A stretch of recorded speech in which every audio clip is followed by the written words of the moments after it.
नमस्कार, आज तक 24x7 न्यूज में आपका स्वागत है और मैं हूं आपके साथ निकिता श्रीवास्तव। आइए रुक करते हैं आज की तमाम बड़ी खबरों का।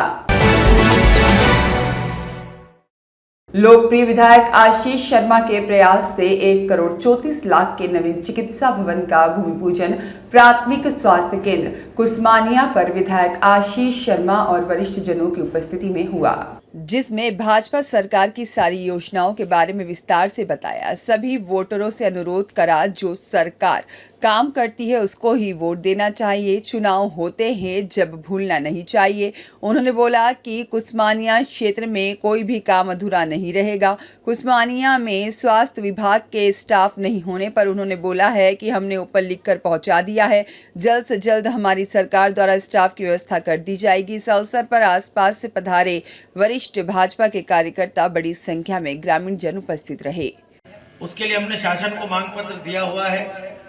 विश्वास है कि आगामी 1 माह में यहाँ पर कंपाउंडर और एएनएम की व्यवस्था हो जाएगी। इस क्षेत्र की जो सबसे बड़ी समस्या थी, पीने के पानी के साथ साथ सिंचाई के पानी। पीने के पानी के लिए भी कई सारे बोर गांव में लगाए गए, पानी नहीं निकला तो फिर गांव से बाहर जाकर वहां से ट्यूबवेल खनन करके ग्राम पंचायत की आज पेयजल व्यवस्था यहाँ पर चल रही है। महेश जी, उनकी टीम ने अच्छा काम किया, वर्तमान सरपंच भी अच्छा काम कर रहे हैं, लेकिन अभी बहुत सारा काम बाकी है। हम सबकी ये मंशा है कि हर खेत तक 2026 या 27 तक पानी पहुंच जाए। यहाँ के लोगों के लिए, माथनी, पिपलदा, काटकूट के लोगों के लिए, भिलाई, कोलारी, सातल के लोगों के लिए, डाबरी, नांदौन के लोगों के लिए सिंचाई का पानी एक सपना ही था। लेकिन भला हो भारतीय जनता पार्टी की सरकार का, जिसे आपने चुना, और उस कारण से मां रेवा सिंचाई परियोजना हमारी स्वीकृत हुई, टेंडर हुए, वर्क ऑर्डर हो गया और शीघ्र ही माननीय मुख्यमंत्री जी और माननीय केंद्रीय कृषि मंत्री जी को बुलाकर हम उसका विधिवत काम प्रारंभ करेंगे, ताकि आने वाले 2 से 2.5 वर्षों में हर किसान के खेत तक सिंचाई का पानी पहुंचे। देखिए, किसी भी समस्या का समाधान करना बहुत मुश्किल है। समस्याओं में उलझाना आदमी को आसान है, किसी के बारे में भड़काना भी बहुत आसान है। आप 4 बातें उसे, किसी व्यक्ति के बारे में किसी को कह देंगे, कान में फूंक देंगे, तो लोगों को लगने लगेगा हाँ यार, ये आदमी इतना खराब है। लेकिन लोकतंत्र में सबसे बड़ी ताकत जनता है। 5 साल में एक बार हमको अपना प्रतिनिधि और सरकार चुनने का मौका मिलता है। यदि हम अच्छा निर्णय लेते हैं, अच्छी सरकार चुनते हैं, तो गांव, गरीब और किसान के हितों की चिंता होती है। मैं आप लोगों से केवल 2-3 बात कहना चाहता हूं। अगर 2014 में नरेंद्र मोदी जी की सरकार नहीं आती तो क्या देश के 5 करोड़ से अधिक लोगों को पक्का मकान मिल पाता? क्या मोदी जी की सरकार अगर 2014 में नहीं आती तो क्या मध्य प्रदेश के लगभग 5 करोड़ से अधिक आबादी को और पूरे भारत की 80 करोड़ से अधिक आबादी को निःशुल्क अनाज मिल पाता? मोदी जी की सरकार नहीं होती तो क्या गांव-गांव तक पेयजल योजनाओं का काम आप देख पाते? इतनी सिंचाई परियोजनाएं देख पाते? रेल परियोजना देख पाते? हाईवे देख पाते? 5 लाख तक का आयुष्मान कार्ड योजना में इलाज का लाभ ले पाते? घर घर, गांव-गांव शौचालय इतने बन पाते? विचार कीजिए।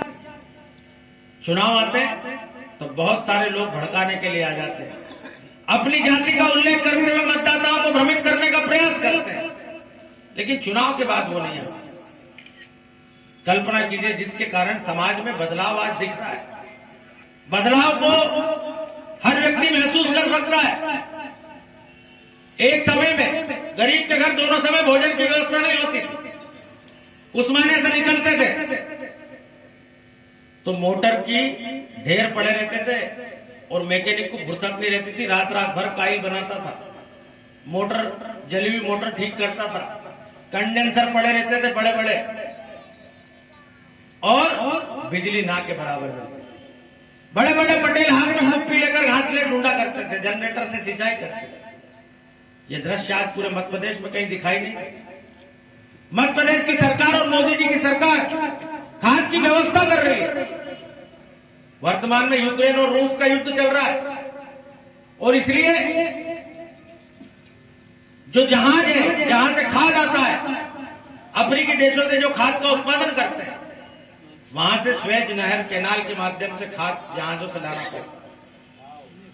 और परंपरागत मार्ग बंद होने के कारण जिस मार्ग से खाद लाया जा रहा है, वहां पर $100 प्रति टन के हिसाब से खर्चा बढ़ चुका है। लेकिन उसके बाद भी सरकार आपको खाद की आपूर्ति कर रही है। सरकार के नजरिए से सोच के देखिए, इतने सारे बच्चों को साइकिल बांटना, निःशुल्क किताबें देना, ड्रेस देना, मध्याह्न भोजन बनाने वाली महिलाओं को, रसोइयों को मानदेय देना, आंगनवाड़ी कार्यकर्ताओं के माध्यम से पोषण आहार का वितरण करना, टीकाकरण करना, एक फोन पर जननी एक्सप्रेस की गाड़ी भिजवाना, 108 नंबर की गाड़ी भिजवाना, ये कोई साधारण बात थोड़ी है। झगड़ा झांटा हो जाए तो गांव के पटेल तक जाते थे, भैया फोन करो, थाने से पुलिस बुलाओ। आज हर आदमी अपने आप में सक्षम, कोई भी फोन करेगा तो पुलिस आपके दरवाजे पर आएगी। ये साधारण बात नहीं है साथियों, कल्पना करके देखिए। असल में हमने इतने लंबे समय तक बीजेपी का ही शासन देखा। हमारे ग्राम कुस्मानिया में हमारे क्षेत्र के लोकप्रिय विधायक भैया आशीष शर्मा जी के द्वारा 1,34,00,000 रुपए की लागत से बनने वाले प्राथमिक स्वास्थ्य केंद्र का भूमि पूजन का कार्यक्रम था कुस्मानिया में। यहाँ की कुछ समस्याएं बताई थी, विधायक जी ने क्या बोला है? समस्याएं में यहाँ पे नर्स का स्टाफ कम है। हमने विधायक से सभी ग्रामवासियों की तरफ से निवेदन किया है कि 2 नर्स का यहाँ पे ट्रांसफर हुआ है, तो वापस 2 लोगों को यहाँ पे MBBS डॉक्टर बैठते हैं। बाकी सब सुविधाएं अच्छी है। एक नई बिल्डिंग बन रही है जिससे कि आसपास के 20 गांव के लोगों को अच्छी स्वास्थ्य सेवा यहाँ पे मिलेगी। ठीक है, कब तक का आश्वासन दिया है? ये बहुत जल्द इसमें काम लगने वाला है और बहुत जल्द ही एक अच्छी बिल्डिंग यहाँ पे बनेगी। स्टाफ का भी विधायक जी ने बोला है, उनने अधिकारियों को जो है ऊपर वालों गणेश जायसवाल की रिपोर्ट।